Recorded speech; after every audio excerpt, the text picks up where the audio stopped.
기온이 올라가면 정말 아이스크림이 많이 팔릴까? 올해 교육부에서 인공지능 교육 내용 기준을 따로 만들어서 발표를 했고요. 그럼 이 내용 기준이 갖고 있는 목표는 뭐냐면 2040년의 세상의 모습 상상이 됩니까?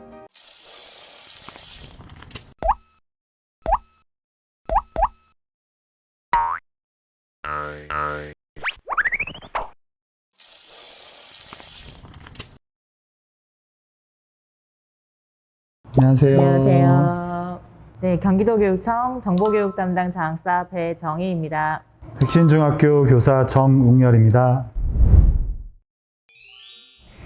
네, 인공지능 교육이란 2015 개정 교육과정에서 도입된 소프트웨어 교육의 연장선에 있는 교육이라고 보시면 됩니다.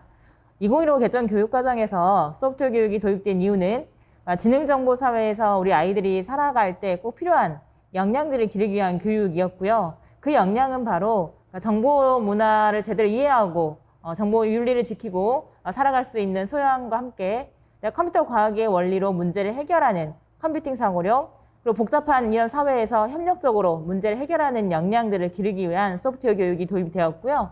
현재 이 교육은 초등학교 실과에서 기초 소양들을 배우고 있고, 중학교는 정보 과목에서, 고등학교에서도 정보 과목에서 이미 소프트웨어 교육이 이루어지고 있습니다.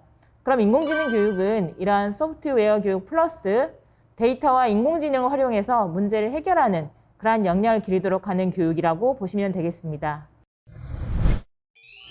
네, 인공지능 교육은 앞서 말씀하신 것처럼 소프트웨어 교육이 심화 확장된 연장선상에 있는 교육이다라고 할 수 있는데요.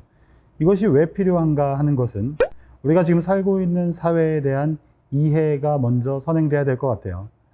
우리가 살고 있는 사회를 4차 산업혁명이 진행 중인 사회, 요즘에는 디지털 대전환 사회라고 불러요. 그냥 전환이 아니라 대전환이라는 거죠. 제가 한번 여쭤보고 싶은데 내년에 세상이 어떻게 될지, 후년에 어떻게 될지 우리가 예상하기가 참 어렵죠. 옛날에는 10년이면 강산도 변한다라고 했거든요.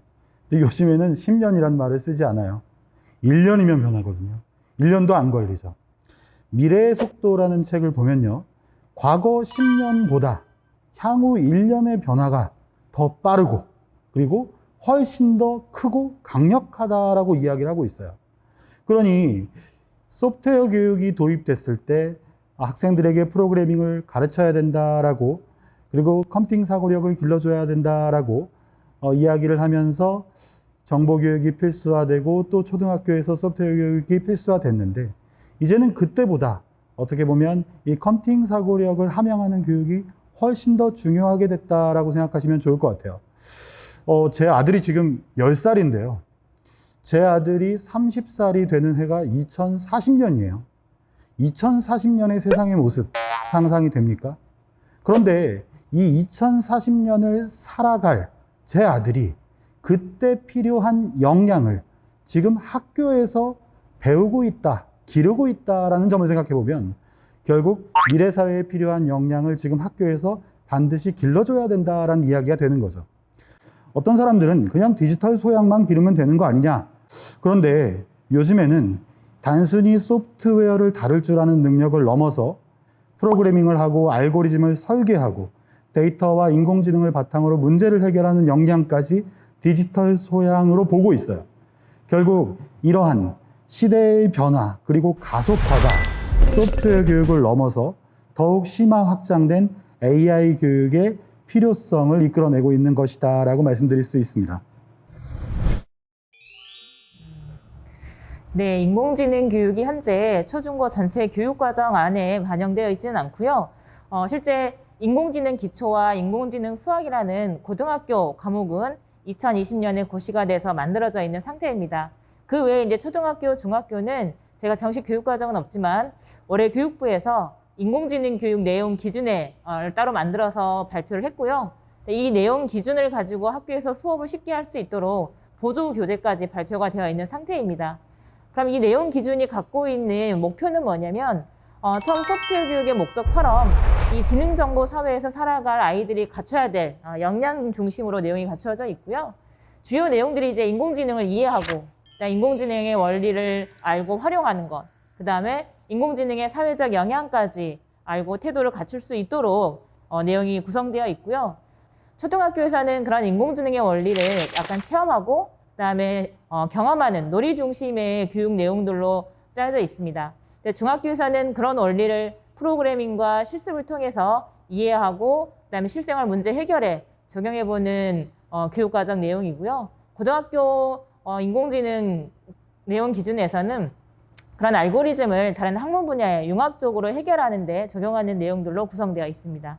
네, 소프트웨어 중심 사회라는 사이트에 저희 내용 기준에서 발표된 보조 교재가 다 탑재되어 있고요. 그 외 기타 자료도 참고해 볼 수 있습니다. 뭐 학생이든 선생님이든 학부모님들이든 누구든 접근해서 참조할 수 있는 사이트입니다. 네, AI 교육의 대표 사례를 하나만 꼽기는 굉장히 어려운데요. 왜냐하면 AI 교육이 길러주는 역량이 문제 해결 역량이기 때문에 AI의 개념과 원리를 활용해서 문제를 해결하는 모든 사례가 AI 교육 사례가 될 수 있기 때문입니다.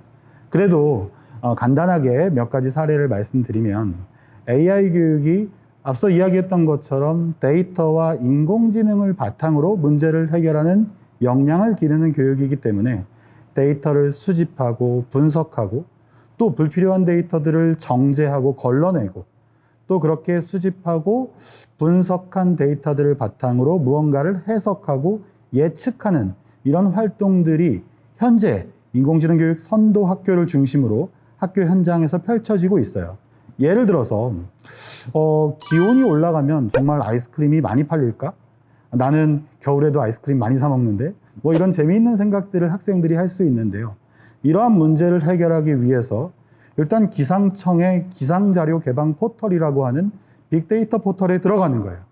예, 거기에 가보면요. 아주 옛날부터 굉장히 다양한 데이터들이 엄청나게 많이 쌓여 있어요. 그리고 계속 지금도 쌓이고 있는 거죠. 이런 것들을 빅데이터라고 해요.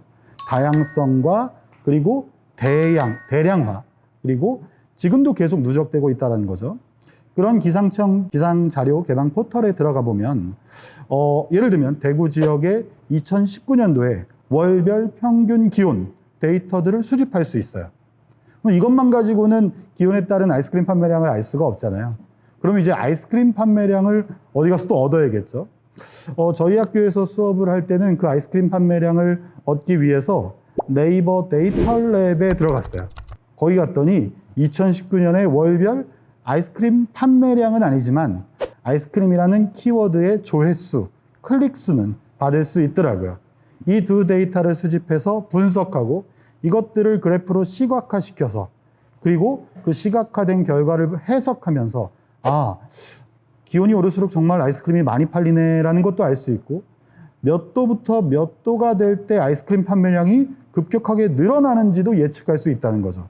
그리고 예를 들면 진짜 겨울에는 아이스크림이 많이 안 팔리나 많이 팔리나 이런 것들도 알 수 있고 결국 내가 나중에 아이스크림을 판매하는 또는 아이스크림 판매를 홍보하는 그런 홍보 판촉자가 됐을 때 언제 아이스크림 판촉을 시작해야 될지 이런 것들도 예측할 수 있다는 겁니다. 인공지능 교육은 뭐 예를 들면 알파고나 시리, 빅스비 이런 인공지능 에이전트의 이름을 외우는 교육이 아니에요.